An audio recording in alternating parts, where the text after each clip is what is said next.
BNP নেতা ইশরাক হোসেনকে mayor ঘোষণার পর থেকেই আলোচনা সমালোচনা চলছে। শুক্রবার দুপুরে রাজধানীর নয়াপল্টন বিএনপি কেন্দ্রীয় কার্যালয়ে আয়োজিত এক অনুষ্ঠানে এসব সমালোচনার জবাব দেন ইশরাক নিজেই।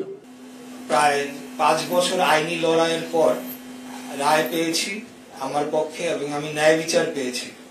এখানে একটি কথা বলতে হয় যে কেউ বা একটি মহল তারা কিছু হয়তোবা তাদের বোঝার কমতির জন্য এই বিষয়ে তাদের যে মতামত দিচ্ছে সোশ্যাল মিডিয়া সহ বিভিন্ন জায়গায়, সেখানে কিছু তথ্যের ঘাটতি রয়েছে। অনেকে হয়তো মনে করছে যে 5ই আগস্ট 2024-এর পর এই মামলাটি দায়ের হয়েছে বা আমরা হয়তো এর পরে এসে এই প্রক্রিয়াটি সম্পন্ন করেছি। আপনাদেরকে বলতে চাই যে স্থানীয় সরকার নির্বাচনের আইন অনুযায়ী নির্বাচন হওয়ার পরবর্তী 30 দিনের মধ্যে অভিযোগ করতে হয় এবং সেই 30 দিনের মধ্যেই মামলাটি করা হয়েছিল এবং পরবর্তী 180 দিনের মধ্যে এই মামলাটি নিষ্পত্তি হওয়ার আইনি বিধান থাকলেও এখানে বিগত ফ্যাসিবাদী হাসিনা সরকারের আমলে এটিকে বাধাগ্রস্ত করা হয় এবং যে অবৈধভাবে ক্ষমতা দখলকারী তাপস তিনি এই মামলাটি বাতিল করার জন্য হাইকোর্টে এবং লোয়ার কোর্টে চাপ প্রয়োগ করে এবং হাইকোর্টে একটি আবেদন করে যে এবং মামলাটি শুনানিতে তারা এটিকে বন্ধ করে রাখে। পরবর্তীতে আমরা 5ই আগস্টের পর এই মামলার শুনানি করি এবং যথাযথ আইনি পদক্ষেপ প্রক্রিয়া নিশ্চিত করে আমরা মামলার কার্যক্রম পরিচালনা করি, সাক্ষী শুনানি হয়, আর্গুমেন্ট হয় এবং পরবর্তীতে আমি গতকাল আমার কাঙ্ক্ষিত রায় যেটি সেটি আমি পাই।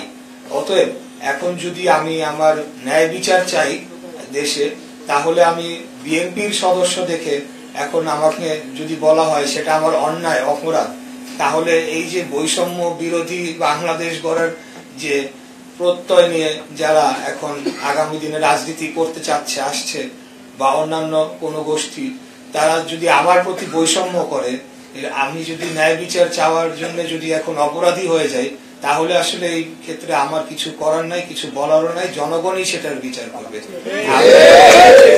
আমি এখানে সম্পূর্ণ আমার যে ন্যায় বিচারটি সেটি পাওয়ার জন্য আমি আমার কার্যক্রম করেছি। এই রায়টি হওয়ার কথা ছিল আরো 4.5-5 বছর আগে, 180 দিনের মধ্যে, কিন্তু স্বৈরাচারী শেখ হাসিনার আমলে এই রায়টি আমাকে দেয়া হয় নাই। এখন আমি আমার আইনি প্রক্রিয়া সম্পন্ন করে রায়টি পেয়েছি।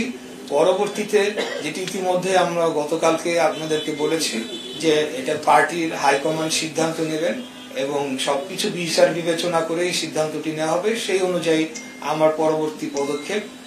প্রধান অতিথির বক্তব্যে বিএনপির সিনিয়র যুগ্ম মহাসচিব রুহুল কবির রিজভী আহমেদ বলেন, নির্বাচন নিয়ে অন্তর্বর্তী সরকার ধোঁয়াশা তৈরি করছে। অন্তর্বর্তীকালীন সরকার শহীদের রক্তের উপর গঠিত সরকার। অন্তর্বর্তীকালীন সরকার অকাতরে জীবন দান করে শিশু, কিশোর এবং তরুণদের এবং মহিলাদের এবং রিক্সা শ্রমিকদের রক্তের উপর গঠিত সরকার। অন্তর্বর্তীকালীন সরকার 16 বছর বিএনপির নেতৃত্বে গণতান্ত্রিক সংগ্রামের যে আপসীন ধারা, যে ধারায় গুম, খুন, ক্রস ফায়ারের মধ্যে দিয়ে আপনার গঠিত এই সরকার, যে মানে গুম, খুন, ক্রস ফায়ার মধ্যে দিয়ে যে অরাজকতা তৈরি করেছিল হাসিনা, সেটাকে মানে সেই হাসিনাকে পরাজিত করে গঠিত অন্তর্বর্তীকালীন সরকার।